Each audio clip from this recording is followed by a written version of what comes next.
यहाँ हाइड्रोजन है, यहाँ फ्लोरीन है। स्ट्रक्चर के हिसाब से देखिए इन दोनों, तो ध्यान से अगर आप देखोगे तो इनका कनेक्टिविटी सेम है, डायरेक्शन का फर्क होता है। ओरिएंटेशन मतलब, hello everyone, hello guys, hello dear ATPians, welcome to ATP star learning platform. ATP star learning platform में मैं आप सभी का स्वागत करता हूं। तो गाइस देखिए, आज हम आगे बढ़ेंगे जिंदगी में और अब हम करेंगे क्या करेंगे, हाँ जैसे कि आप देख पा रहे हो, अब हम देखने वाले हैं आरएस कॉन्फ़िगरेशन। देखो जैसे कि पाई बॉन्ड के अक्रॉस जब जीआई शो होता है, जब ज्योमेट्रिकल आइसोमेरिज्म शो होता है, तो हम एक कॉन्फ़िगरेशन निकालते हैं, या तो सिस या ट्रांस, या उसके अलावा ई और जेड की बात भी हमने की थी। ई और जेड के अंदर हमने सीआईपी रूल्स के बारे में भी बात की थी। CIP stands for Cahn Ingold Prelog rules, है ना। सिमिलरली एक कायरल सेंटर जो होता है, जैसे फॉर एग्जांपल यहाँ पे हमारे पास है एक कायरल सेंटर, ठीक है। Let's have a look at a chiral centre. यहाँ हाइड्रोजन है, यहाँ फ्लोरीन है, यहाँ क्लोरीन है और यहाँ पे ब्रोमीन है। अब ये सेंटर क्या है, कायरल है, ठीक है। अब ध्यान से देखो, ये एक तो ये है और सेकंड मैं आपके सामने दिखाता हूं, जैसे कि मान लो यहाँ पे क्लोरीन है और यहाँ पे ब्रोमीन है, ठीक है। अगर हम इसको स्ट्रक्चर के हिसाब से देखें, इन दोनों को स्ट्रक्चर के हिसाब से देखें, तो ध्यान से देखो सभी के सभी, क्या इन दोनों का कनेक्टिविटी सेम है, स्ट्रक्चर जो है वो सेम है। 2 डायमेंशन की बात कर रहे हैं, स्पेस में, 3D स्पेस में बात नहीं कर रहे हैं। तो ध्यान से अगर आप देखोगे तो इनका कनेक्टिविटी सेम है। यहाँ पे भी कार्बन से चारों ग्रुप जुड़े हुए हैं, चारों ग्रुप अगर हम देखें तो जुड़े हुए हैं, और वही चारों ग्रुप यहाँ जुड़े हुए हैं। फर्क किस बात का है, फर्क होता है ओरिएंटेशन का, डायरेक्शन का फर्क होता है। ओरिएंटेशन मतलब क्या होता है, डायरेक्शन होता है। तो यहाँ पे जैसे Cl और Br की अगर हम बात कर रहे हैं डियर स्टूडेंट्स, तो ये Cl यहाँ पे है और ये Br यहाँ पे है। लेकिन अब इनको डिस्टिंग्विश अगर करना है तो उसका तरीका क्या होगा, तो उसका तरीका ऐसा तो है होगा नहीं कि हम बोलेंगे ये वहां है ये वहां है, तो ये बात वेग हो जाएगी, अजीब सी हो जाएगी। तो इसको सही से ऑर्गेनाइज करने के लिए ये जो कायरल सेंटर है, इसकी कॉन्फ़िगरेशन अगर हमें पता लग जाए, जैसे अब यहाँ पे आर और एस कॉन्फ़िगरेशन वही चीज है। ये कायरल सेंटर के आसपास जो चारों ग्रुप्स हैं उनकी ओरिएंटेशन, यानी ओरिएंटेशन डायरेक्शन अरेंजमेंट के बारे में इंफॉर्मेशन देता है, समझ रहे हो। तो आरएस कॉन्फ़िगरेशन हमें क्या बताता है, आरएस कॉन्फ़िगरेशन हमें कायरल सेंटर के अक्रॉस जो 4 ग्रुप्स हैं, उन चारों ग्रुप्स का पोजीशन के बारे में हमें अंदाजा देता है। पोजीशन इन द सेंस कि भाई उस कायरल सेंटर के रिस्पेक्ट में वो कहां पे प्रेजेंट है, समझ गए ना, ठीक है ना। तो लिख लो जल्दी से इसके बारे में एक छोटी सी लाइन लिखो। RS configuration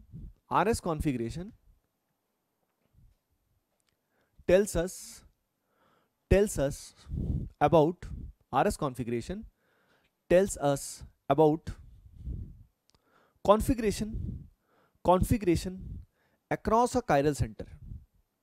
Configuration across a chiral center tells us about configuration across a chiral center. एक chiral center के across जो configuration है ग्रुप्स की, yes, उसको बोला जाता है, समझ रहे हो ना। It tells us about configuration across the chiral centre. Configuration मतलब अरेंजमेंट जो है ग्रुप्स का, समझ गए ना। इसकी जरूरत पड़ी नहीं तो हम समझा ही नहीं पाएंगे, कह ही नहीं पाएंगे, अपनी मोहब्बत को शब्दों में बयां नहीं कर पाएंगे। तो यहाँ पे अब ये आर क्या है, एस क्या है, जैसे ई और जेड था। आर का मतलब होता है dear students, R stands for rectus, S stands for sinister, ठीक है। रेक्टस का मतलब अगर मैं सिंपल शब्दों में बताऊं, रेक्टस स्टैंड्स फॉर क्लॉकवाइज, तो आर में आ जाएगा क्लॉकवाइज, ठीक है। और यहां पे एस जो होगा इस केस में क्या होगा, इस केस में होगा it will B anti clockwise, that will be anti clockwise, है ना। तो आर में आएगा क्लॉकवाइज, एस में आएगा एंटी क्लॉकवाइज। चलिए अब निकालना शुरू करते हैं आरएस कॉन्फ़िगरेशन। इतना आप जरूर लिख लेना, आर फॉर रेक्टस, रेक्टस मतलब राइट की तरफ यानी क्लॉकवाइज, सिनिस्टर मतलब बुराई, बुराई मतलब एंटी क्लॉकवाइज। इमेजिन करो रात को तुम एकदम से जग गए और घड़ी की तरफ देखते हो और घड़ी क्या करती है, हाँ घड़ी उल्टी चलना, एंटी क्लॉकवाइज घूमना चालू हो जाती है, भाई साहब दिमाग खराब हो जाएगा। तो एंटी क्लॉकवाइज मतलब सिनिस्टर, ठीक है। ओके, तो यहाँ पे अगर हम बात करते हैं तो क्या फंडा होता है, तो देखो इस सेंटर से जो 4 ग्रुप जुड़े हुए हैं उन चारों को अगेन हमें प्रायोरिटी देनी होती है। Priorities are given according to the CIP rules, ठीक है। तो लिखो priorities are given according to CIP rules, according to CIP rules। जो CIP रूल हम सीख चुके हैं उसके हिसाब से हमें प्रायोरिटी देनी है, ठीक है। प्रायोरिटी देने में एक चीज का ध्यान जरूर रखना है कि जो LPG हमारा है, मतलब LPG कौन सा है, आइडेंटिफाई करो LPG को। एलपीजी का मतलब क्या है, लोएस्ट प्रायोरिटी ग्रुप, ठीक है। तो आरएस कॉन्फ़िगरेशन के लिए जो एलपीजी है ना वो डैश पे होना चाहिए, यानी वो बिलो द प्लेन होना चाहिए, जो कि यहाँ तो है, यहाँ तो है। जहां नहीं होगा वहां क्या करेंगे बताएंगे आपको, ठीक है। तो इसमें लिखो अगला point, LPG, LPG that is lowest priority group, LPG that is lowest priority group should be at dash, LPG that is lowest priority group should be at dash, वो डैश पे होना चाहिए। सही है, क्लियर है, ओके।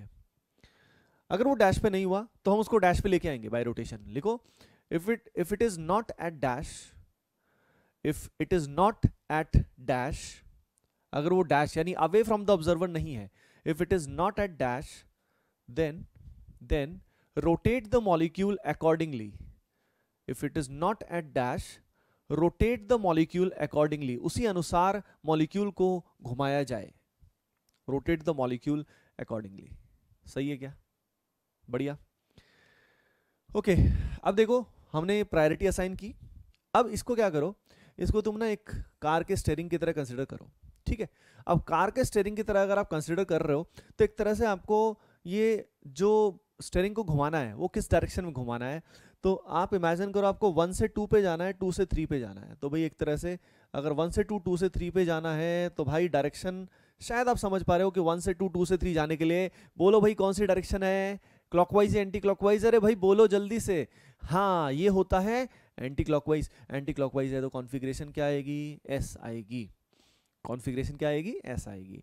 आइए देखते हैं यहाँ पे देखो सबसे पहले नंबर पे ब्रोमीन है, एटॉमिक नंबर के हिसाब से प्रायोरिटी मिलेगी, सेकंड नंबर पे क्लोरीन है, थर्ड पे फ्लोरीन है, और एलपीजी हमारा डैश में है। एलपीजी डैश में है तो कोई दिक्कत वाली बात नहीं है।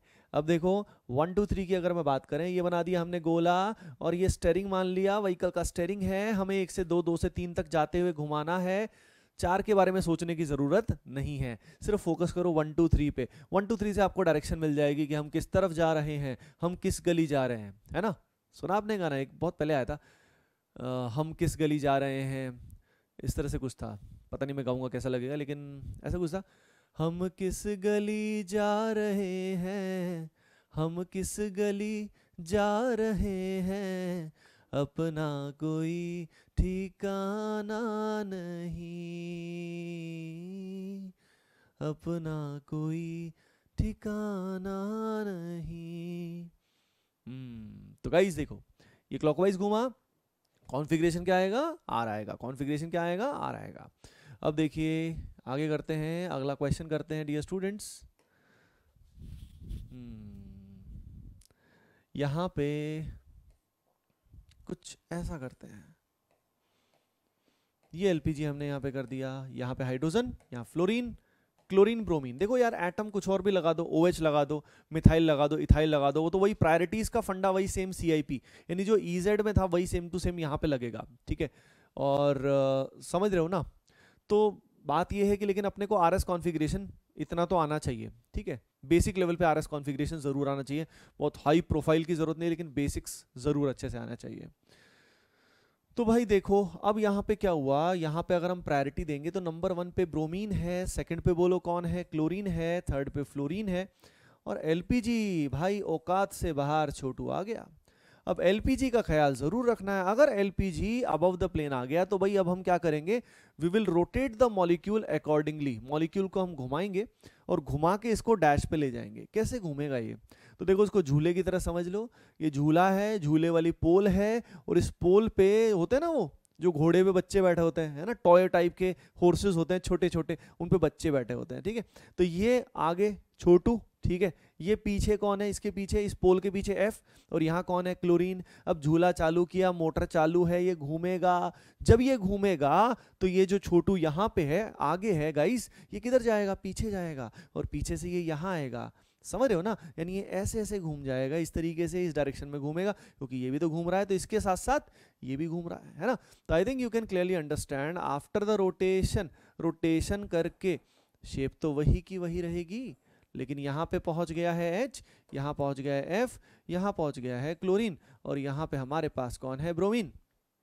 बस इतनी सी बात है, क्लियर है क्या एवरीवन, अंडरस्टूड? ठीक है, अब कर लो इसके बाद यहाँ पे नंबर 1 पे, ये नंबर 2 पे, ये नंबर 3 पे, ये नंबर 4 पे, ये रहा हमारा गाड़ी का स्टीयरिंग व्हील, ठीक है ना। अब ये स्टीयरिंग व्हील जो है इसमें 1 से 2, 2 से 3 डायरेक्शन आपको दिख रही है क्लियरली कि अच्छा 1 से 2, 2 से 3 जाने के लिए मुझे ऐसे घुमाना पड़ेगा बस। तो ऐसे केस में कॉन्फ़िगरेशन विल बी आर, क्या आ जाएगी, आर आ जाएगी। तो आपने क्या समझा कि भाई अगर हम रोटेशन करते हैं तो रोटेट द मॉलिक्यूल अकॉर्डिंगली, उसको घुमा दो, ठीक है ना। बस उसके लिए इसकी 3D में थोड़ी फील होनी जरूरी होती है। चलो भाई, अब वो सोचते रहना और नोट साथ साथ बनाते रहना, ठीक है। नोट साथ साथ बनाना बेहद जरूरी है, बहुत इंपॉर्टेंट है डियर स्टूडेंट्स। चलते हैं आगे, है ना। देखिए आगे चलते हैं। जैसे कि मान लो हमारे पास है कुछ ऐसा, we have something like this, ये क्लोरीन ऐसा वेज में, ठीक है। फिर हमारे पास नेक्स्ट करते हैं, ये रहा क्लोरीन हमारे पास वेज में, ब्रोमीन हमारे पास है डैश में, ठीक है। जो कायरस सेंटर है उनका आरएस कॉन्फ़िगरेशन देखना है ना। मैं बताऊंगा, आप भी ट्राई करना शुरू कर दो, करना शुरू कर दो, कोई दिक्कत नहीं है।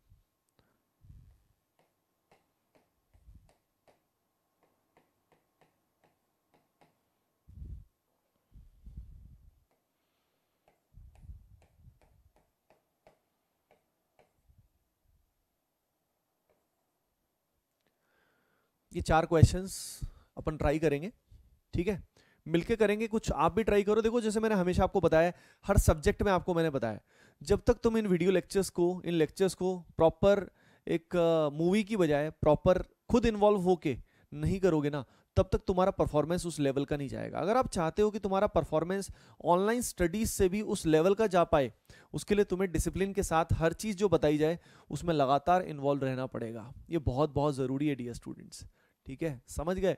तो इसीलिए जो कहा जाए वो करते जाओ, एंजॉय करते जाओ, है ना। देखो यहाँ पे अगर मैं बात कर रहा हूँ तो यहाँ पे नंबर 1 पे कौन आएगा, नंबर 1 पे क्लोरीन आएगा। इसके बाद यहाँ पे कौन आएगा, यहाँ पे इथाइल है, और यहाँ पे कौन है, मिथाइल है। ये प्रायोरिटी ऐसा।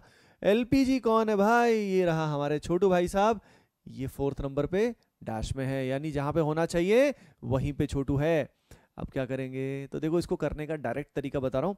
यहाँ पे रोटेशन नहीं करना पड़ेगा, नहीं यहाँ तो खैर वैसे भी रोटेशन नहीं करना पड़ रहा। अब डायरेक्शन आप समझ रहे हो, क्लॉकवाइज क्या आएगा, आर आएगा। अब देखो यहाँ पे कॉन्फ़िगरेशन में, जैसे अब यहाँ पे 2 क्लोरो है ना, तो यहाँ पे 2R भी लिखा जा सकता है इस तरीके से, है ना। 2R कहने का मतलब क्या है, 2R कहने का मतलब ये है कि IUPAC नंबरिंग के हिसाब से जो सेकंड कार्बन आया उसकी कॉन्फ़िगरेशन क्या है, R है ना। तो IUPAC नेमिंग में भी RS कॉन्फ़िगरेशन का यूज किया जाता है ना, किया जा सकता है और किया जाता भी है। करेक्ट मतलब बिल्कुल एग्जैक्ट नेमिंग चाहिए तो हमें RS यूज करना पड़ेगा, ठीक है, नहीं तो हमें पता कैसे लगेगा कि Cl आगे है या पीछे है, समझ रहे हो, ठीक है। ओके, इससे आगे चलते हैं। जैसे यहाँ पे देखें तो ये सेंटर कायरल है, ये सेंटर भी कायरल है भाई। अब यहाँ पे अगर हम प्रायोरिटी देते हैं इस वाले कायरल पे, ये नंबर 1 पे आएगा, क्लोरीन है, इधर कार्बन है। डायरेक्टली जुड़े हुए एटम को देखोगे, सीधा ब्रोमीन के चक्कर में मत पड़ना। यहाँ भी कार्बन, यहाँ भी कार्बन, दोनों में कार्बन, पर यहाँ कार्बन पे छोटूज है भाई, और यहाँ कार्बन पे ब्रोमीन, कार्बन, ये सब। तो ये नंबर 1, ये पूरा का पूरा नंबर 2, ये नंबर 3 है मिथाइल, और छोटू 4th पे। एलपीजी डैश पे, एलपीजी का ख्याल जरूर रखना है, मैंने हमेशा आपको बताया। अब 1 से 2, 2 से 3 क्या आएगा, कॉन्फ़िगरेशन आ आएगा डियर स्टूडेंट, जैसे कि वहां पे था पिछले केस में। लेकिन अब बात आती है इस कायरस सेंटर की। यहाँ पे पहले ही ध्यान में देख लो कि अगर ब्रोमीन डैश में है ना, तो यहाँ टेट्राहेड्रल शेप होने की वजह से वेज में कौन आएगा, बोलो भाई, वेज में कौन आएगा, वेज में आएगा H, है ना। अब यहाँ पे वेज में H आएगा, तो इसका फंडा मैं डायरेक्ट बता रहा हूँ कि अगर एलपीजी डैश की बजाय वेज में है, अगर LPG lowest priority group dash की बजाय वेज में है, तो आप अपने आंसर को क्या कर दोगे, रिवर्स कर दोगे। You will reverse the normal answer to get the actual answer. Normally जो आना है उसको आंसर को रिवर्स कर दो, रिवर्स द रूल्स, ठीक है। तो लिख लेना एक छोटी सी बात, if LPG is at wedge, ये शॉर्ट ट्रिक हो गया एक तरह से। If LPG is at wedge, एक तरीका तो है रोटेशन करना, पर यहां रोटेशन करना मुश्किल हो जाएगा गाइस, मैं सही बता रहा हूं, यहां रोटेशन करना विल बी डिफिकल्ट। तो इसीलिए if LPG is at wedge, अगर अबव द प्लेन है, डैश पे है तो कोई दिक्कत नहीं है, वेज पे है, if LPG is at wedge then reverse the rules, समझ रहे हो ना? रिवर्स द रूल्स मतलब नॉर्मल के हिसाब से क्या आएगा, देखो यहाँ ब्रोमीन को जुड़े हुए को नंबर 1 प्रायोरिटी मिलेगी, कार्बन से जुड़े हुए ब्रोमीन को। ठीक है, मैं यहाँ पे अलग से दिखाता हूँ, आपको ज्यादा क्लैरिटी आएगी। ये कुछ ऐसा, यहाँ है कुछ ऐसा, डायरेक्टली जुड़े हुए ब्रोमीन को नंबर 1 मिलेगी। और यहाँ पे देखो, अब ये कार्बन, लेकिन कार्बन पे क्लोरीन है, यहाँ नहीं है, तो सेकंड प्रायोरिटी इसको मिलेगी, थर्ड प्रायोरिटी इस पूरे ग्रुप को मिलेगी। और छोटू औकात से बाहर निकल गया, तो यहाँ क्लॉकवाइज आ रहा है, अगर आप देखो तो डायरेक्शन क्लॉकवाइज आ रही है। आर होना चाहिए, लेकिन होगा क्या, एस, होगा क्या, एस। अगली चीज, एस क्यों हुआ, रिवर्स क्यों किया, एलपीजी अब चला गया ना, तो एलपीजी अगर डैश की बजाय वेज में चला गया तो आपको नॉर्मल आंसर को क्या करना पड़ेगा, रिवर्स करना पड़ेगा। समझ रहे हो ना? यानी नॉर्मली अगर होता तो आर आता, पर यहाँ पे एस चला गया। सही है क्या? ठीक। तो यहाँ पे अगर इन दोनों की बात करें तो यहाँ पे अब इसमें क्या लिखेंगे, इसमें लिखेंगे 2r, 3s। तो समझ जाना 2r, 3s कहने का तात्पर्य क्या है, मीनिंग क्या है डियर स्टूडेंट्स। इसका कहने का मतलब है कि भाई सेकंड जो कायरल सेंटर है वहां पे कॉन्फ़िगरेशन r आएगा, और थर्ड जो कायरल सेंटर है उस पे कॉन्फ़िगरेशन क्या आएगा, s आएगा dear students. Is it clear to you? ठीक है, डन है। चलो, here comes the next question. अगला क्वेश्चन आप सभी के सामने आ रहा है कुछ ऐसा। ठीक है, और इसमें सेंटर ये कायरल है, इसमें सेंटर ये कायरल है। ट्राई करो जल्दी से, रिंग है तो घबराने का नहीं है, जो रूल बताएं उसको आप ट्राई करो। थोड़ा सा टाइम है आपके पास, यू हैव सम टाइम।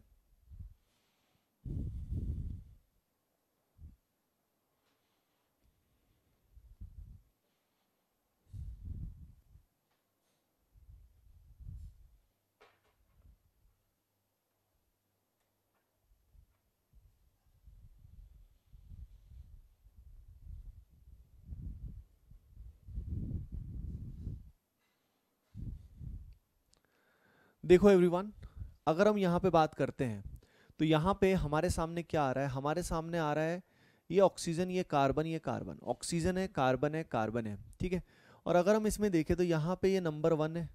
समझ रहे हो क्या? क्योंकि यहाँ पे डायरेक्टली ऑक्सीजन जुड़ा है, यहाँ कार्बन कार्बन, यहाँ कार्बन पे पाई बॉन्ड है यार, तो इसमें तो क्या होगा, ज्यादा प्रायोरिटी अपने आप ही आ जाएगी, क्योंकि पाई बॉन्ड का मतलब क्या है, कार्बन अगले कार्बन से कितनी बार कनेक्टेड है, 2 बार कनेक्टेड है, तो इसलिए ये सेकंड, ये थर्ड हो गया, है ना? अब क्लॉकवाइज जाओ, लेकिन एलपीजी को मत भूलो, ये ओएच डैश में है, तो एलपीजी किस पे आएगा बोलो? हाँ, एलपीजी किस पे आएगा, वेज पे आएगा। किस पे आएगा एलपीजी, वेज पे आएगा डियर स्टूडेंट्स। ठीक है, और यहाँ पे अगर हम बात करें 1 2 3, ठीक है, अब ये जो है ना 1 2 3 ये क्लॉकवाइज हो गया, क्लॉकवाइज हो गया, और क्लॉकवाइज के हिसाब से इट शुड बी आर, लेकिन आएगा क्या, एस, आएगा क्या, एस। और नंबरिंग के हिसाब से देखोगे तो इट विल बी 1s, क्योंकि नंबरिंग वहीं से स्टार्ट हो जाएगी, नंबरिंग वहीं से स्टार्ट हो जाएगी। सही है ना? क्योंकि पाई बॉन्ड और अल्कोहल ग्रुप में तो अल्कोहल की प्रायोरिटी ज्यादा होगी ना। आइए चलते हैं आगे, let's move on to the next one. देखो, अगले वाले में अगर हम बात करते हैं, नेक्स्ट वाले में, तो यहाँ पे Cl को नंबर 1 मिलेगा। सही है क्या? अब इसमें राइट वाले और लेफ्ट वाले में यहाँ पे आएगा 2 और यहाँ पे आएगा 3। सही है? अब यहाँ पे 1 2 3 क्या होगा, क्लॉकवाइज आएगा, और ऐसे केस में क्या आएगा, आर आएगा। ऐसे केस में क्या आएगा डियर स्टूडेंट्स, आर आएगा, क्योंकि एलपीजी की तरह डैश पे है, एलपीजी डैश पे तो कोई दिक्कत ही नहीं है। अब इसमें ये बताओ आर को नंबर कौन सा मिलेगा, यानी नंबरिंग के हिसाब से ये कार्बन कौन से नंबर पे आएगा। सोचने वाली बात है, 1 पे, 2 पे, 3 पे, गाइस ये आएगा 3 पे, 3 पे आएगा। समझ रहे हो? क्योंकि नंबरिंग यहाँ से शुरू करोगे, यहाँ से टच करके नहीं जा सकते, यहाँ से टच करके अगर तुम जाओगे ना तो फिर क्या होगा, पाई बॉन्ड पूरा कवर नहीं हो पाएगा, and that will not work, वो वर्क नहीं करेगा। सही है? क्लियर है? ओके एवरीवन, चलो भाई, अब जिंदगी में हम चलने वाले हैं आगे। ठीक है, आई होप नोट कर लिया होगा। देखो, नेक्स्ट क्वेश्चन की बात करते हैं, अगले सवाल की बात करते हैं डियर स्टूडेंट्स। ठीक है, देखिए अगले क्वेश्चन के अंदर हम लोग क्या करने वाले हैं। अगले क्वेश्चन में हमारे सामने मान लो दिया हुआ है फिशर प्रोजेक्शन, ये हमारे पास है कुछ ऐसा FCl Bri। ठीक है, ये कायरल सेंटर दिख रहा है आपको, कायरल सेंटर है ये, है ना? अब देखो यहाँ चारों ग्रुप अलग अलग हैं। ठीक है, आप खुद अपना दिमाग लगा के ट्राई करो, क्या पता खुद से ही कर लो तो बेस्ट है।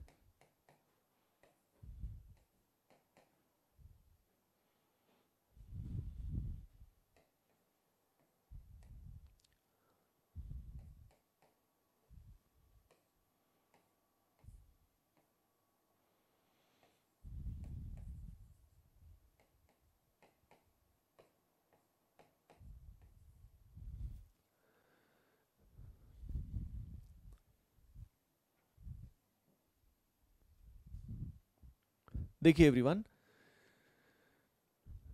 अगर हम यहाँ पे बात करते हैं तो यहाँ पे नंबर 1 पे कौन आएगा? नंबर 1 पे आएगा आयोडीन, सेकंड पे ब्रोमीन, थर्ड पे क्लोरीन, फोर्थ पे फ्लोरीन। एलपीजी का ख्याल जरूर रखना है, एलपीजी का ख्याल नहीं रखोगे तो काम नहीं चलेगा। तो यहाँ पे ये बताओ, ये वर्टिकल लाइन पे जो होता है, याद करो वो किस पे होता है? डैश पे होता है। वर्टिकल लाइन पे जो भी होता है वो किस पे होता है? डैश पे होता है।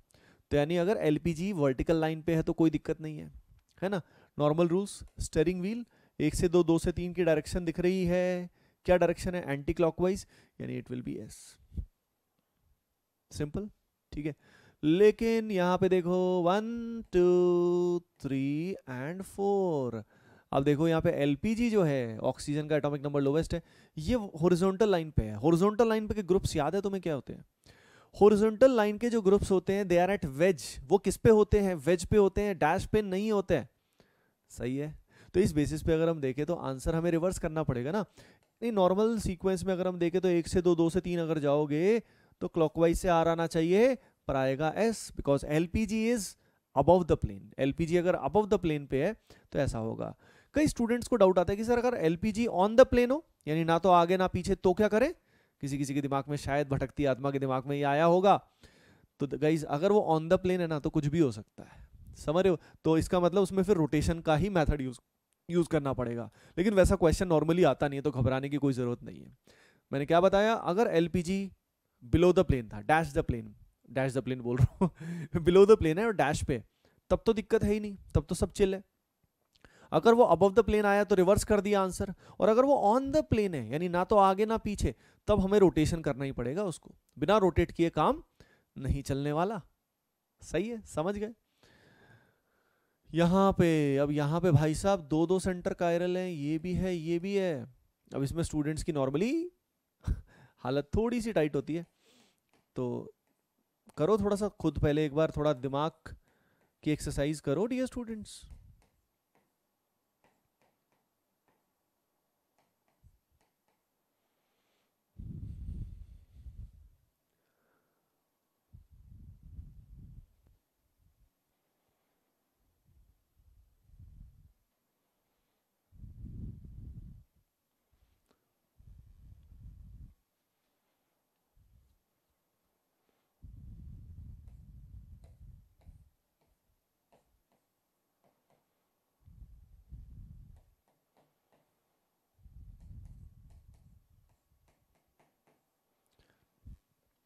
प्रायोरिटी देनी है ना? घबराओ मत प्रायोरिटी देने से, है ना?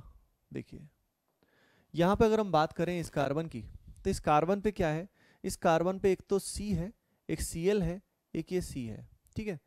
अब यहाँ पे पहली प्रायोरिटी तो Cl को मिलेगी, ऑब्वियस सी बात है, क्योंकि बाकी दोनों कार्बन है और यहाँ हाइड्रोजन है। अब खुद ही देख लो, यहाँ कार्बन यहाँ भी कार्बन, नीचे वाला ऊपर वाला कौन जीतेगा? भाई नीचे वाला, क्योंकि यहाँ कार्बन पे कौन जुड़ा है? ब्रोमीन जुड़ा है, कार्बन जुड़ा है, काफी कुछ जुड़ा हुआ है। और यहाँ पे कार्बन पे क्या जुड़ा हुआ है? 3 हाइड्रोजन जुड़े हुए हैं। तो भाई लॉजिकल सी बात है कि ये जो है ना, ये जीतने वाला है भाई। तो ये 1 के बाद ये 2 आएगा और ये 3 आएगा। एलपीजी हॉरिजॉन्टल लाइन पे है, तो आंसर को क्या करना पड़ेगा? रिवर्स। इस बात को हमेशा ध्यान रखना चाहिए, नहीं रखोगे तो भाई तुम्हारी ही वाट लगेगी। तो इसलिए ध्यान रखना बहुत बहुत जरूरी है।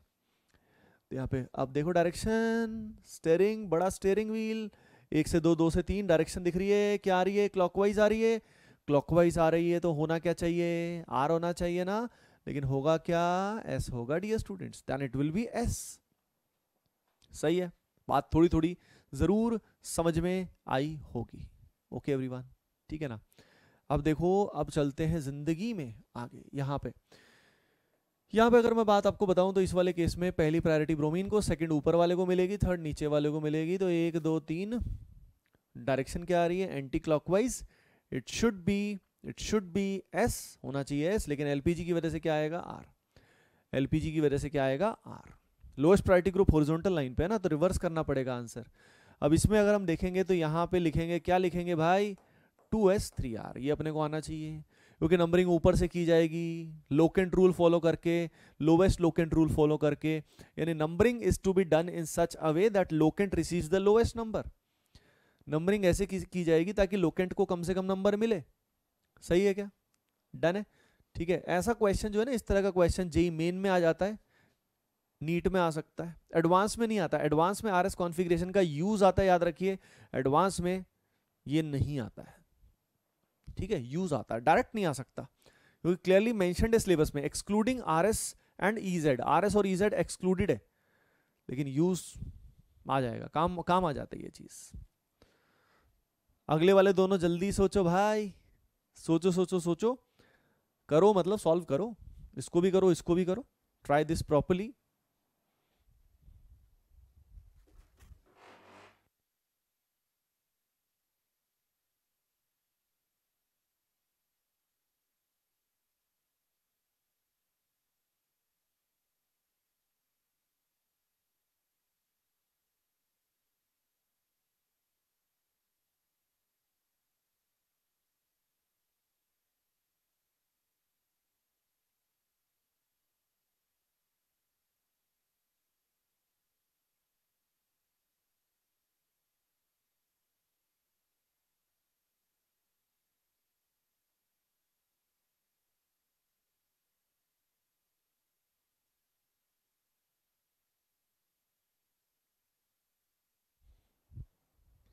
देखो भाई, कुछ तो सोचना शुरू किया होगा, है ना। देखो यहाँ पे अब हम बात करते हैं, जैसे यहाँ पे पहली प्रायोरिटी क्लोरीन को, डायरेक्टली जुड़े हुए एटम को, फिर नीचे वाले को मिलेगी पूरे ग्रुप को, क्योंकि कार्बन कार्बन, इधर कार्बन पे हाइड्रोजन है और इधर कार्बन पे देखो ब्रोमीन वगैरह, जिनकी प्रायोरिटी ज़्यादा है, एटॉमिक नंबर ज़्यादा है। तो 1 के बाद 2 आएगा, फिर 3 आएगा। डायरेक्शन अपने आप समझ जाओ कि भाई 1 के बाद 2 फिर 3, तो डायरेक्शन क्या आ रही है, 1 से, देखो 1 से 2, 2 से 3, 1 से 2, 2 से 3, डायरेक्शन क्या आई, क्लॉकवाइज। क्लॉकवाइज के हिसाब से ये क्या होना चाहिए, आर होना चाहिए, पर आएगा क्या, एस। रीजन आप जानते ही हो, छोटू है सारी वजह। एलपीजी इज एट वेज, तो answer have to be reversed. इसके बाद अगर हम इसमें देखते हैं, सिंपल सी बात, ध्यान देना सभी के सभी, यहां पे डायरेक्टली जुड़ा हुआ 1 होगा, ब्रोमीन। ऊपर वाला और नीचे वाला कौन जीतेगा, ऊपर वाला जीतेगा, और नीचे CH3। तो 1 के बाद 2, 2 पूरा ये ग्रुप है, और फिर ये 3, तो 1 2 3 क्या होगा, एंटी क्लॉकवाइज होगा। अगर हम एंटी क्लॉकवाइज की बात करें तो भाई 1, फिर ये पूरा ग्रुप 2, और फिर आएगा 3। एंटी क्लॉकवाइज में क्या होगा बताओ, आर होगा, एस होगा। एंटी क्लॉकवाइज में इट शुड बी एस, लेकिन आएगा क्या, आर। अब इसमें अगर हम क्या करें, अब देखो दोनों तरफ से नंबरिंग सेम आ रही है। अगर दोनों तरफ से नंबरिंग सेम आ रही है, यहाँ पे Cl है, यहाँ ब्रोमीन है, तो अल्फाबेटिकली कौन जीतेगा, ब्रोमीन जीतेगा। तो यहाँ पे इट विल बी 2r3s, है ना। छोटी छोटी बातें दिमाग में रखनी जरूरी है। अब एक डाउट दिमाग में आएगा, सर दोनों ब्रोमीन हुए तो, या दोनों क्लोरीन हुए तो। देखो अगर दोनों क्लोरीन हुए या दोनों ब्रोमीन हुए ना, तो फिर क्या होगा पता है आपको, तब आर और एस में आर की प्रायोरिटी अल्फाबेटिकल में ज्यादा हो जाएगी ना भाई। तो अगर दोनों क्लोरीन या दोनों ब्रोमीन है, तो तब हम ऐसा करेंगे। यानी ये तभी यूज करना है जब लोकेंट रूल फेल हो जाए। यहाँ पे नंबरिंग सेम मिल रही थी ऊपर से नीचे से लोकेंट्स को, तभी हमें आगे सोचना पड़ा, तभी हमें आगे सोचना पड़ा। अंडरस्टूड, ठीक है, ओके। नेक्स्ट में दिमाग लगाओ जल्दी से।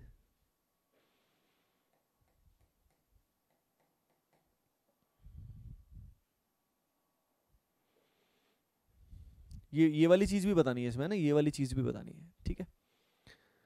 फिर एक ट्रिक बताऊंगा तुम्हें आरएस में, इंटरेस्टिंग ट्रिक है।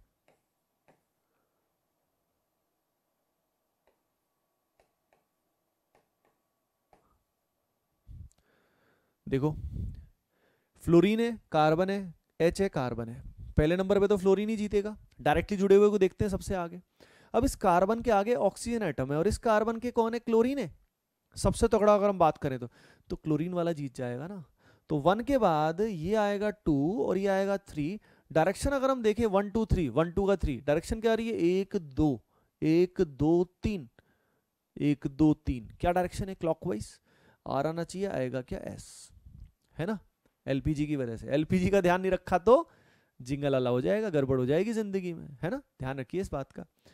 ओके, इसके बाद अगर हम बात करते हैं यहाँ पे अगर हम बात करते हैं तो क्या होगा। अच्छा गाइज, यार जिसके पास master problems in organic chemistry आ चुकी है गाइज, आई होप आपको बहुत अच्छी लगी होगी। मेक श्योर आपने जहां से भी बुक को लिया है, अमेजॉन से, फ्लिपकार्ट से, जहां से भी, प्लीज उसको रिव्यू जरूर करें, ठीक है, थैंक यू। ओके, यहां पे अगर हम बात करते हैं तो यहां पे क्या होगा बताओ। यहां पे सबसे पहले नंबर पे क्लोरीन है, फिर कौन जीतेगा? ऊपर वाला जीतेगा, क्योंकि इधर भी कार्बन है इधर भी कार्बन है। इधर कार्बन पे फ्लोरीन कार्बन H, इधर कार्बन पे 3H, समझ गए? तो 1 के बाद यहाँ पूरा ग्रुप एज अ होल, और यहाँ पे थर्ड 1 2 3 एंटी क्लॉकवाइज आएगा, 1 2 3 anti clockwise. It should be S लेकिन आएगा क्या? R। अब इसमें अगर नंबरिंग करेंगे तो ऊपर से करेंगे, क्योंकि एसिड सबसे मेन है। एसिड तो भाई प्रायोरिटी सबसे ज्यादा है ना एसिड की। 2S 3R, 2S 3R, understood, clear? ठीक है जी। अब देखो एक फंडा मैं आपको बताता हूँ। मान लो कंपाउंड सिमेट्रिकल है। सिमेट्रिकल का मतलब थोड़ा बता देता हूँ कि ऐसी चीज जिसको बिल्कुल, जिसके बीच से एक मिरर प्लेन पास कर जाए। मिरर प्लेन पास कर जाए मतलब एक ऐसा प्लेन जिसके अक्रॉस ऊपर वाला नीचे वाला पोर्शन या दोनों पोर्शन एक दूसरे के मिरर इमेज है। तो ऐसे केस में अगर एक कायरल सेंटर का कॉन्फ़िगरेशन R आएगा तो पक्का दूसरे वाले का S आएगा। समझ रहे हो? यानी दोनों का निकालने की जरूरत नहीं है। मैं कहना क्या चाह रहा हूं? मैं कहना चाह रहा हूं कि भाई यहां जैसे Cl डैश पे है और यहां Cl भी डैश पे है, तो एक्चुअली अगर हम देखें तो क्या हो रहा है? यस, सिमेट्री आ रही है। मतलब ये ऐसा प्लेन है जिसके अक्रॉस ये दोनों एक दूसरे के मिरर इमेज आ रहे हैं ना, ये भी मिरर इमेज। तो जो ये मिरर इमेजेस होती है ना, जो ये मिरर इमेजेस होती हैं, इनके जो कायरल सेंटर होते हैं, इनका कॉन्फ़िगरेशन क्या आएगा? अपोजिट आएगा। अगर यहाँ R है तो वहाँ S, अगर यहाँ S तो वहाँ R होगा। तो इस बात को लिख लेना। क्या लिखोगे?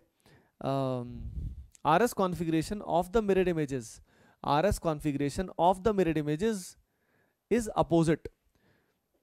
मिरर इमेज के अंदर जो RS कॉन्फ़िगरेशन आता है वो क्या आता है? अपोजिट आता है। यहाँ पे और वहाँ पे अपोजिट आएगा। ठीक है, क्लियर है? बात समझ में आई होप तुम्हें आई होगी, समझ में आया होगा फंडा क्या होता है। सही है, ओके। चलो बच्चों, अब चलते हैं जिंदगी में थोड़ा आगे। अब देखिए ये RS कॉन्फ़िगरेशन का लोचा, RS कॉन्फ़िगरेशन की सारी बातें आपने जान ली है। ठीक है, अब हम क्या करने वाले हैं? अब हम देखो, शुरू में बताया था पोलरीमीटर एक्सपेरिमेंट में कि पोलरीमीटर एक्सपेरिमेंट में क्या होता है। पोलरीमीटर एक्सपेरिमेंट में ऑप्टिकल एक्टिविटी के बारे में एक्सपेरिमेंटली बात की गई थी। अब बात यह है कि असल में हम कैसे उसके बारे में बात करेंगे वो अपने को देखना है, दैट वी हैव टू सी, है ना। मतलब थ्योरेटिकली हम कैसे पहचानेंगे कौन सा कंपाउंड ऑप्टिकली एक्टिव है या इनएक्टिव है। तो गाइस देखो यार, ये समझने के लिए अगर मैं आपको क्लियरली बताऊं तो हमें यहाँ पे देखना होता है। आज अब हमें देखना पड़ेगा, क्या देखना पड़ेगा अपने को? एलिमेंट्स ऑफ सिमेट्री देखना पड़ेगा, यानी टाइप्स ऑफ सिमेट्री देखना पड़ेगा। ठीक है, एलिमेंट्स ऑफ सिमेट्री देखने के बाद, यानी सिमेट्री देखने के बाद हमें पता लग सकता है कंपाउंड को देख के ही कि वो ऑप्टिकली एक्टिव है या वो ऑप्टिकली इनएक्टिव है। सही है क्या? अब यहां पे अगर हम बात करें तो सबसे पहले जो एलिमेंट है जो इंपॉर्टेंट है, दो इसमें इंपॉर्टेंट है। एक तो है पीओएस। पीओएस का फुल फॉर्म लिख लो, plane of symmetry, plane of symmetry. और यहाँ पे इसका सिंबल होता है sigma. Mathematically the symbol is sigma. ठीक है, बाकी आपको केमिस्ट्री में इसका मेनली यूज नहीं आएगा। तो पहली चीज है पीओएस, प्लेन ऑफ सिमेट्री। तो भाई सबसे पहले अपने को ये समझना है कि प्लेन ऑफ सिमेट्री होती क्या है, what is plane of symmetry, है ना। तो देखिए, आइए let us see plane of symmetry. आइए देखते हैं। अभी हमने वैसे इस तरह की ही बात की थी। प्लेन ऑफ सिमेट्री एक ऐसा प्लेन होता है, dear students, plane of symmetry एक ऐसा प्लेन होता है जो क्या करता है, जो क्या करता है, जो पूरे ये सिस्टम होता है, पूरा जो ये मॉलिक्यूल होता है उसको दो इक्वल आइडेंटिकल हाफ्स में डिवाइड करता है। यानी अगर हम सिंपल शब्दों में बात करें तो ये जो है ये इसका प्लेन ऑफ सिमेट्री है। इसको सिंपल मिरर प्लेन भी बोल सकते हैं, यानी ऐसा प्लेन जो मिरर की तरह काम कर रहा है। ये दोनों एक दूसरे के देखो मिरर इमेजेस हैं। तो यहां ये क्या हो गया, इसका पीओएस हो गया है। अगर हमारे पास ये क्लोरीन डैश में है, ये क्लोरीन अगर वेज में है, तो ऐसे केस में we can think about this कि भाई ये जो चीज है ये इसका प्लेन ऑफ सिमेट्री नहीं है, क्योंकि एक क्लोरीन डैश में है तो एक क्लोरीन किस में है, वेज में है। समझ गए क्या? ठीक है, तो पीओएस का मतलब क्या है वो तो आप समझ गए। पीओएस एक मॉलिक्यूल को दो इक्वल पार्ट्स में डिवाइड करता है। तो लिख लो जल्दी से, POS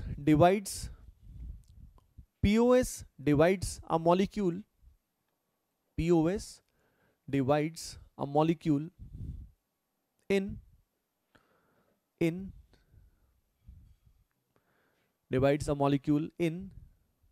two identical halves. POS divides a molecule in two identical halves. POS divides a molecule in two identical halves which are mirror images of each other. Which are mirror images of each other. जो एक दूसरे के क्या होते हैं? Mirror images होते हैं dear students. Which are mirror images of each other. सही है? डन है? ओके अब देखो बात ऐसी है कि भाई ये हो गया, ये मिरर प्लेन हो गया, मिरर इमेज हो गया, पीओएस इसके अंदर है। अब क्या है ना, अब जैसे हम बोलेंगे इसके अंदर पीओएस ये है भाई, ये इसके अंदर पीओएस है, अब ये बताना हर बार अजीब हो जाएगा कि पीओएस ये है वो है। तो बात ये है कि प्लेन ऑफ सिमेट्री को भी हम डिफाइन कर सकते हैं कि किस किस तरह का प्लेन ऑफ सिमेट्री है। तो देखो ब्रॉडली 3 तरह के प्लेन ऑफ सिमेट्री आएंगे। एक तो ये वाला आएगा, ये जो होता है इसको क्या बोलेंगे, वर्टिकल चीज है, ये वर्टिकल है, दिस इज वर्टिकल। तो एक हो गया हमारा सिग्मा का type, sigma V stands for vertical plane of symmetry. तो ये वर्टिकल प्लेन ऑफ सिमेट्री हो गया। अगला कौन सा है, आइए देख लेते हैं। यहाँ पे जैसे कि यहाँ पे फॉर एग्जाम्पल यहाँ पे OH है, यहाँ OH है, यहाँ पे F, यहाँ पे H, यहाँ पे H। As you can clearly see कि भाई यहाँ पे ये है इसका प्लेन ऑफ सिमेट्री। समझ रहे हो क्या? ये प्लेन इसको बिल्कुल इक्वल पार्ट्स में कट कर रहा है। तो भाई ये जो इसका होगा दिस इज एक्चुअली सिग्मा, क्या हो जाएगा ये, जल्दी बताओ? हॉरिजॉन्टल। ये हो गया horizontal plane, this is horizontal plane, यानी ये और इसके पैरेलल जो भी आएंगे इनफाइनाइट प्लेन्स वो सारे हॉरिजॉन्टल होंगे। वर्टिकल में ये भी है, ये भी है, ये सारे वर्टिकल हो गए, है ना। अब उसके बाद आते देखते हैं एक और टाइप इसके अंदर होता है जो अपने को समझना है। जैसे देखिए क्या हुआ भैया, इसको हटाओ, इस लाइन को, बहुत ही बर्बाद लाइन बन गई है। अब देखो यहाँ पे अगर हम देखें, मान लो यहाँ पे एक क्लोरीन है वेज में और एक क्लोरीन इधर भी है वेज में। अगर हम इसको बात करते हैं तो yes, clear, is it clear to you? ठीक है, तो यहाँ पे ये जो पर्टिकुलर आपको दिखाई दे रहा है प्लेन, है ना, ये इसको डायगनली इक्वल पार्ट्स में कट कर रहा है। यानी अगर हम देखें तो ये दोनों एक दूसरे के क्या आ रहे हैं, मिरर इमेज आ रहे हैं भाई। ये दोनों एक दूसरे के क्या आ रहे हैं, मिरर इमेज आ रहे हैं। ये पोर्शन बिल्कुल बढ़िया। तो ये जो हुआ this is sigma D stands for diagonal, यानी जो भी ये टेढ़े मेढ़े इनफाइनाइट प्लेन हो सकते हैं, टेढ़े मेढ़े, तो उनको हमने क्या नाम दे दिया, सिग्मा डायगनल। यानी अगर मैंने कभी बोला कि इसके अंदर हॉरिजॉन्टल पीओएस है या इसके अंदर वर्टिकल पीओएस है, तो समझ जाना हॉरिजॉन्टल ये वाला है, वर्टिकल ये वाला है, और डायगनल टेढ़ा मेढ़ा कुछ भी हो सकता है। Got it everyone? तो प्लेन ऑफ सिमेट्री ब्रॉडली क्या होते हैं, ये चीज आपको समझ में आ गई होगी। अब देखो जैसे कि अगर हम इसकी बात करते हैं, देखो एक मस्त चीज दिखाता हूं आपको, ये मेरा one of the favourite glass है, ठीक है। अब ये जो ग्लास है, इस ग्लास में कितनी प्लेन ऑफ सिमेट्री है, अगर आप चेक करो इसको ध्यान से, तो इस ग्लास में कितना प्लेन ऑफ सिमेट्री है डियर स्टूडेंट्स, देख सकते हो, इनफाइनाइट।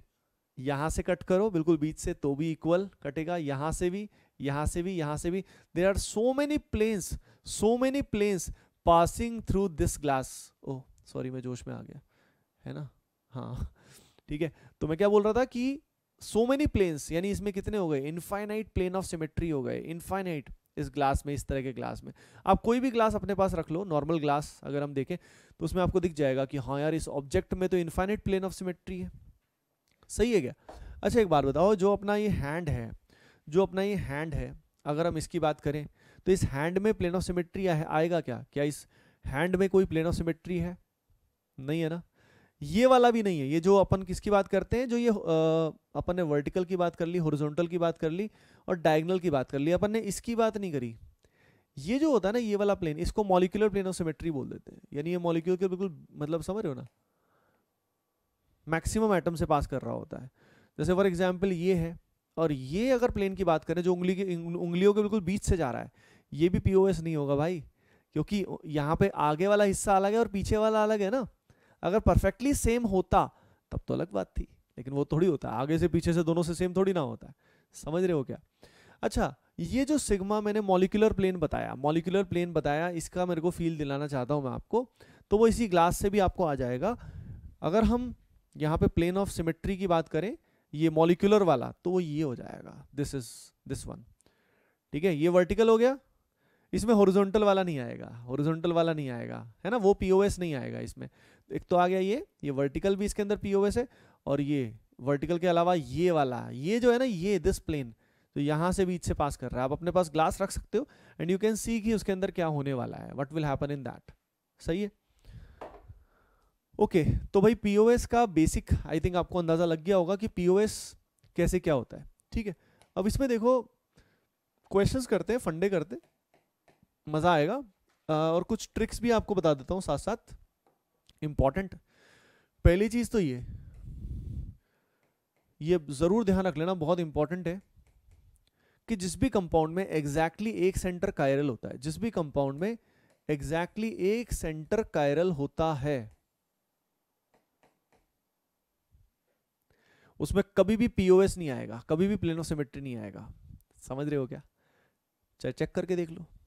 ठीक है, तो कंपाउंड हैविंग लिख लेना, compound having exactly one chiral centre, लिख लो इस बात को, इंपॉर्टेंट पॉइंट है, इससे डायरेक्ट बहुत सारे क्वेश्चन हो जाया करेंगे तुम्हारे। Compound having exactly one chiral centre, compound having exactly one chiral centre, compound having exactly one chiral centre. ठीक है, exactly one chiral centre will never have plane of symmetry, will never have plane of symmetry, उसमें कभी भी plane of symmetry नहीं आएगा, कभी भी उसमें प्लेन ऑफ सिमेट्री नहीं आएगा। ठीक है, जल्दी से आगे। अब मैं यहाँ पे आपको कंपाउंड दे रहा हूँ, यानी इनमें भी पीओएस नहीं है, इनमें भी पीओएस नहीं है। ठीक है, अब मैं यहाँ पे आपको मॉलिक्यूल्स दे रहा हूँ, सब तरह तरह की चीज़ें दे रहा हूँ, आपको उसमें बताना है कि उसमें पीओएस है या नहीं है। ठीक है ना, उसमें कुछ ऑब्जेक्ट्स भी हो सकते हैं, जैसे कि हॉकी स्टिक, हॉकी स्टिक अगर आपने नहीं देखा है तो ठीक है ना, आप गूगल पे सर्च कर सकते हो अगर आपके पास है नहीं तो। ठीक है, तो हॉकी स्टिक है ना, हमारे घर में होती थी एक हॉकी स्टिक, बहुत ही डर लगता था हमें उस हॉकी स्टिक से। ठीक है, मतलब पापा की हॉकी हॉकी स्टिक थी वो, और अभी तो शायद वो नहीं है हॉकी स्टिक, लेकिन उससे पता है बहुत सारे जो स्नेक्स है ना, उनको पापा ने मतलब इंजॉय कर दिया था उनका, जब वो कभी घर में घुसे, या हम जहाँ पे कैंपस में रहते थे पहले, और उसके अलावा मतलब उससे कई सारे सांप मर चुके थे, तो बहुत डरते थे हम लोग उससे। ठीक है, और मतलब पापा भी बेसिकली उस हॉकी का टेरर, मतलब जब हमारे मार्क्स वार्क्स कम आते थे तो मतलब कुटाई हुई नहीं इससे, लेकिन होने से बहुत बार बचे, मतलब जस्ट 10, बस होने ही वाली थी, बस जस्ट जस्ट बचे बहुत बार। ओके, तो अब यहाँ पे आपको चेक करना है, क्या चेक करना है? प्लेन ऑफ सिमेट्री चेक करना है, you have to check the plane of symmetry. ठीक है, अच्छा अब तो मैं क्लियरली बता रहा हूँ कि जो क्वेश्चंस है आप वो वाले कर सकते हो, आरएस कॉन्फ़िगरेशन वाले कर सकते हो, उसके अलावा पीओएस वाले भी कर सकते हो, प्लेन ऑफ सिमेट्री वाले भी कर सकते हो। तो यहाँ पे क्वेश्चन में आपको पीओएस चेक करना है, you have to check the plane of symmetry. ठीक है, you have to check the plane of symmetry.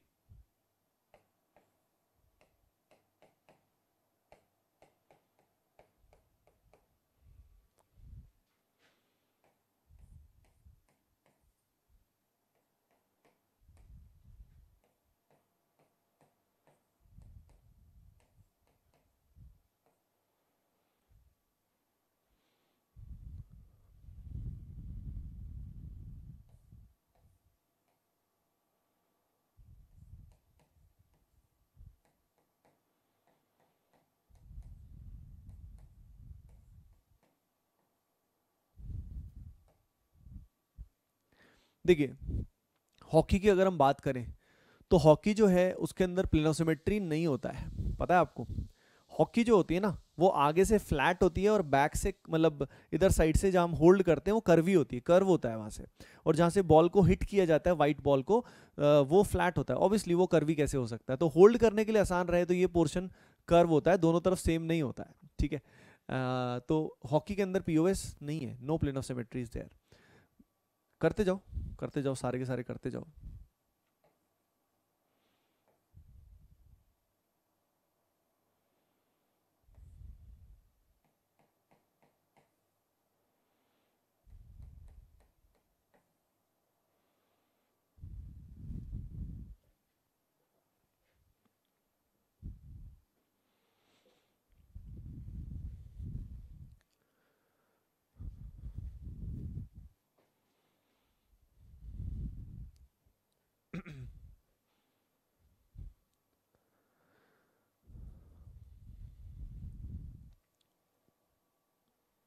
देखो अगर हम इन सब में बात करते हैं प्लेनो सिमेट्री वाली चीज, तो यहाँ पे आप देख सकते हो, क्या देख सकते हो कि भाई बेंजीन जो है ना, पहली चीज तो बेंजीन को हाइब्रिड की तरह मानो, बेंजीन को ऐसे कंसिडर करोगे तो पीओएस निकाल ही नहीं पाओगे। तो पहली चीज तो कंसिडर द रेजोनेंस हाइब्रिड, लिख लेना इस पॉइंट को, consider the resonance hybrid, resonance hybrid को आप कंसिडर करो, ठीक है, कंसिडर द रेजोनेंस हाइब्रिड। अब देखो बात ऐसी है कि हाइब्रिड को कंसिडर किया तो इसके अंदर बहुत सारे पीओएस आ गए। बेंजीन है, बेंजीन में सारे के सारे कार्बन sp2 हाइब्रिडाइज्ड है, तो बेंजीन एक ताश के पत्ते की तरह है, मतलब एक ही प्लेन में, ताश का पत्ता होता है ना, तो एक ही प्लेन में सारे एटम होते हैं, बिल्कुल वैसे ही है ये, ठीक है ना, इस शेप का ताश का पत्ता मान लो तुम।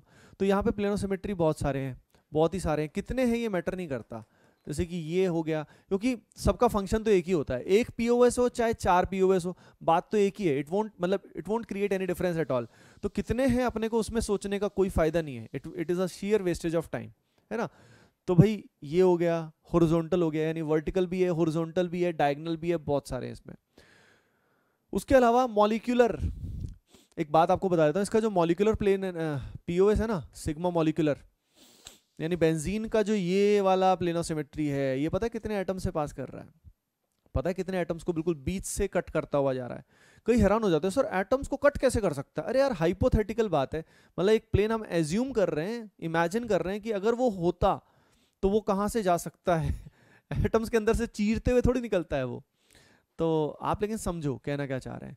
तो यहाँ पे कितने एटम्स, 6 या 12 एटम्स को कट करते हुए जा रहा है बिल्कुल बीच से, 12 स्फीयर्स मान लो, and it is cutting all the spheres like this. तो can you think about it, 12 हैं, 6 कार्बन और 6 हाइड्रोजन। तो सिग्मा मॉलिक्यूलर प्लेन, मतलब कई बार अच्छा क्वेश्चन आए तो इस तरह से पूछ सकता है कि मॉलिक्यूलर प्लेन कितने एटम से पास कर रहा है, ये 6 कार्बन एंड 6 हाइड्रोजन से पास कर रहा है, ठीक है। तो सिग्मा मॉलिक्यूलर का ऐसा है। यहाँ पे देखो BF3, कई सारे पीओएस हैं, ये भी है, ठीक है।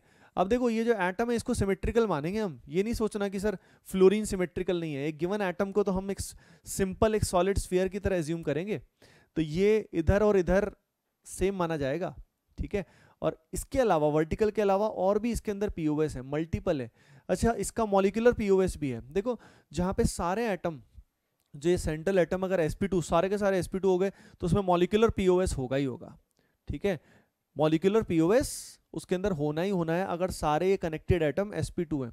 जैसे यहाँ बोरोन sp2 है तो इसमें वो आएगा ही आएगा, प्लेनैरिटी आई जाएगी। तो जो भी प्लेनर है ना, प्लेनर मॉलिक्यूल में मॉलिक्यूलर पीओएस होता है, ठीक है। प्लेनर मॉलिक्यूल में ये पॉइंट लिख लेना, प्लेनर मॉलिक्यूल हैज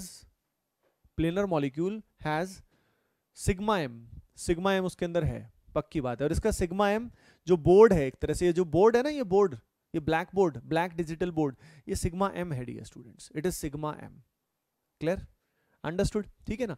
और देखो जहां तक विजुअलाइजेशंस की बात है वो तो बीच बीच में हम कोर्स में करते ही रहेंगे, लेकिन पहले बेसिक समझना जरूरी है। अगर मैं सीधा तुम्हें विजुअलाइजेशन दिखा दूंगा तो क्या होगा ना, आपका कभी दिमाग ही नहीं चलेगा। तो विजुअलाइजेशन डायरेक्टली वर्क नहीं करता, पहले समझना होता है फिर विजुअलाइजेशन वर्क करता है, ठीक है।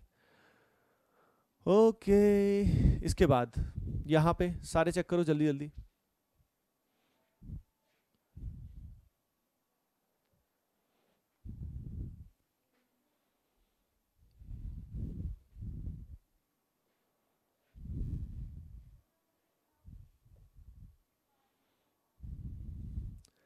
देखिए इसके अंदर है, कौन सा है पता है, इसके अंदर सिग्मा एम है, मॉलिक्यूलर प्लेन ऑफ सिमेट्री है, नॉर्मल नहीं है ये वाला।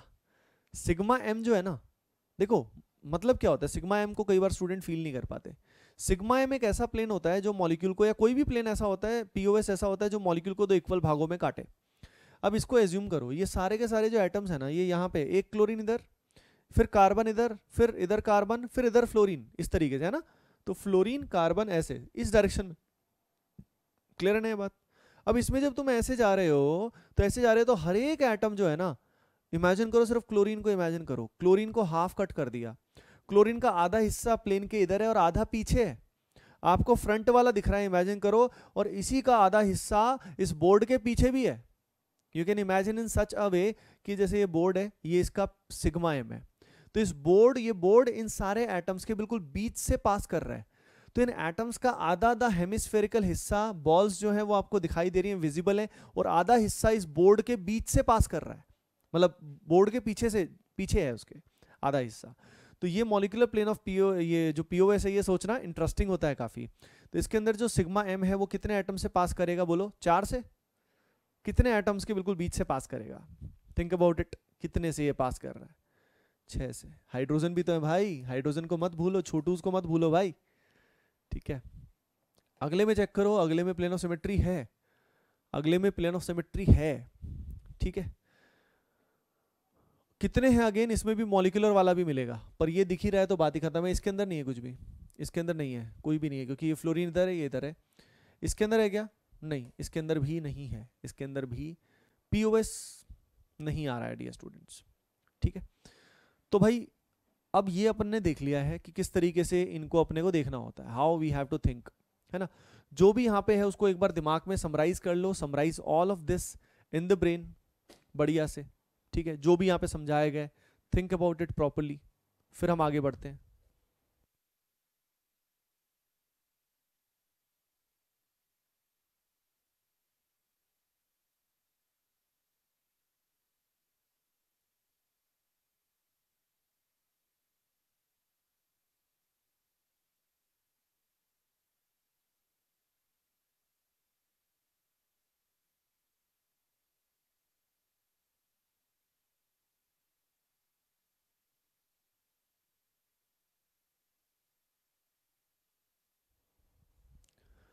ओके एवरीवन, ठीक है। देखो अब मैं एक बात आपको और इसमें और ट्रिक बताना चाहूंगा।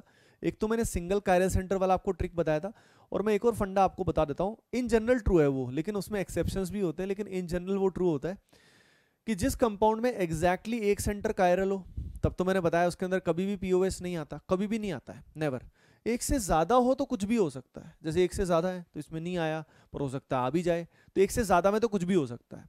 अगर कायरल सेंटर 0 है, मान लो कायरल सेंटर नहीं है, तो इन जनरल उस कंपाउंड में पीओएस पाया जाता है, not always but in general पाया जाता है, ठीक है ना।